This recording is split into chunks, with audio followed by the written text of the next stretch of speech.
Merci beaucoup. On va désormais passer aux sciences du langage. Comme je vois que le PowerPoint est prêt. Donc, Madame Georgette Dalle, vous êtes professeure des universités en sciences du langage. Et je vais vous laisser nous présenter la licence et pour quel type de profil est prévue cette licence. Alors, merci. Donc, tout d'abord, avant de présenter la licence en tant que telle, dire un peu ce que sont les sciences du langage. Les sciences du langage ne sont pas une discipline connue de la part des lycéennes et des lycéens, d'ailleurs du public en général. En fait, c'est vous faites quoi en sciences du langage? On fait quoi en sciences du langage? On est un petit peu les botanistes de la langue, c'est-à-dire qu'on décortique. On essaye de comprendre comment ça marche, comment se fait-il que ce que je suis en train de vous dire, peut-être me comprenez-vous ou pas, d'ailleurs, je ne sais pas, mais on essaye vraiment d'entrer dans le fonctionnement de la langue. Donc ça, c'est vraiment la vocation première des sciences du langage, c'est comprendre comment ça marche. Je conseille d'ailleurs, je profite de cette occasion pour conseiller une ressource qui a été déployée à l'Université de Lille et créée à l'Université de Lille il y a quelques années, qui s'appelle Cité Langage. En faisant une requête sur Internet Cité Langage, on trouve immédiatement cette ressource qui présente un petit peu ce que sont les sciences du langage. Voilà. L'adresse apparaît normalement sur votre écran, sur le PowerPoint, en haut à droite, vous avez l'adresse de Cité Langage. Absolument. Donc ça, c'est un petit peu ce que sont les sciences du langage. Ce qu'on va y faire, ce qu'on va y trouver comme enseignement, ça va être des enseignements qui vont porter sur le fonctionnement de la langue, donc dans sa matérialité. On va travailler sur, je vais dire que plein de gros mots, mais quand vous viendrez en sciences du langage, vous comprendrez de quoi il s'agit. On va travailler en phonétique, phonologie, donc là, on va être sur la matérialité orale de la langue, donc comprendre comment ça fonctionne. On va travailler sur ce qu'on appelle la syntaxe, donc la structure des phrases. On va travailler sur la morphologie, donc là, on va travailler sur la structure des mots. On va travailler sur le discours, mais on va aussi travailler sur la langue dans la société. On va aussi travailler sur la langue et le processus psychologique sous-jacent. Donc on sera plutôt en psycholinguistique dans ces cas-là. Voilà, donc la langue dans tous ses états, c'est un petit peu notre objectif et notre raison d'être, tout simplement.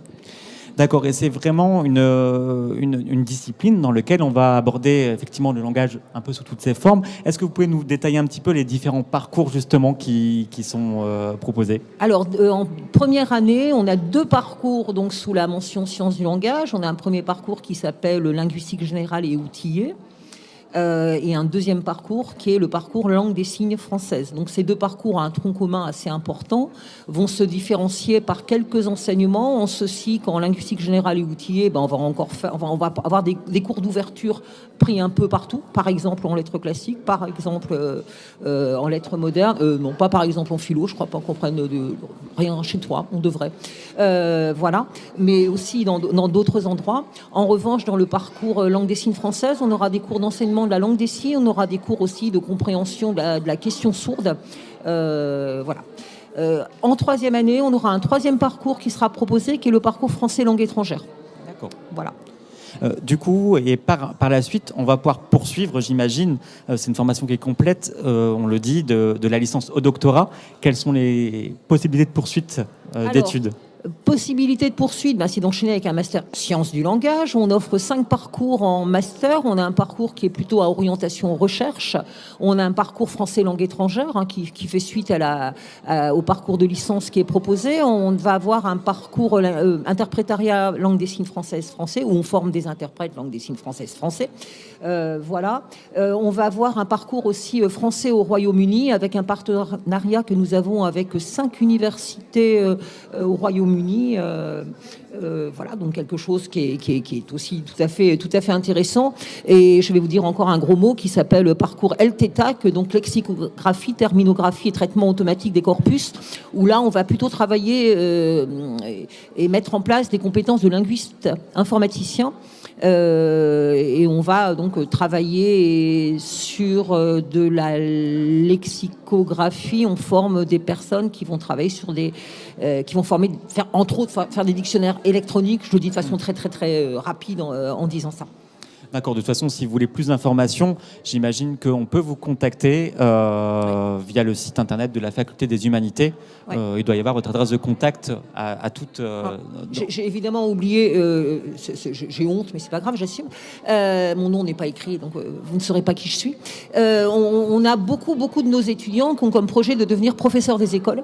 Oui. Donc on a une option métier de l'enseignement à partir de la 2e année qui est proposée. Et c'est en fait un projet qu'ont les lycéennes et les lycéens lorsqu'on étudie les lettres de motivation sur Parcoursup, et c'est un projet qui se concrétise pour les lauréats et les lauréates de la licence qui partent préparer un master MEF.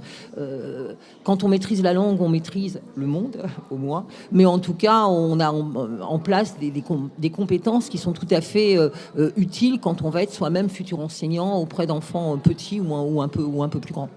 Ça fait une transition parfaite avec les débouchés de la licence. Est-ce que vous pouvez nous en dire 2 mots, s'il vous plaît ? Eh bien, par exemple, professeur des écoles, je viens de le dire.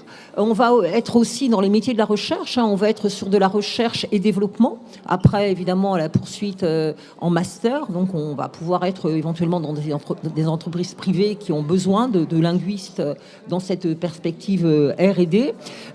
Métier de la recherche, évidemment, si on poursuit encore un peu plus loin avec un doctorat, on va pouvoir être chercheur au CNRS. Les places sont chères, mais elles existent. On va pouvoir être enseignant-chercheur à l'université.